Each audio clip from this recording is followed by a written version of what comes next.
প্রথমবারের মতো Bangladesh cricket board আয়োজন করতে যাচ্ছে মেয়েদের ফ্র্যাঞ্চাইজি ভিত্তিক টি-20 লিগ। চলতি বিপিএল শেষেই শুরু হবে উইমেন্স বিপিএল।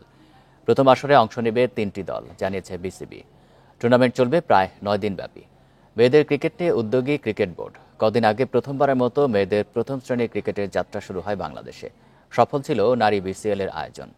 এবার মেয়েদের টি-20 ফ্র্যাঞ্চাইজি লিগ আয়োজন করতে যাচ্ছে বিসিবি। এরই মধ্যে কয়েকটি ফ্র্যাঞ্চাইজি আগ্রহ প্রকাশ করেছে।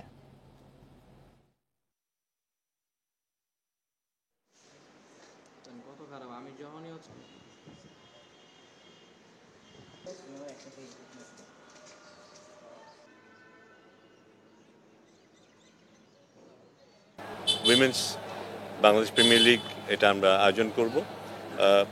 3টা দল নিয়ে এটা করার পরিকল্পনা করা হয়েছে এবং এটা এই বিপিএল শেষ হবার পরপরই অনুষ্ঠিত হবে এবং এর ডিউরেশন 8 থেকে 9 দিনের মতো ডিউরেশনের মধ্যে এটা শেষ হবে। আমরা আশা করছি যে এটা নারী ক্রিকেটকে আরেকটা লেভেলে হয়তো উন্নীত করতে পারবে।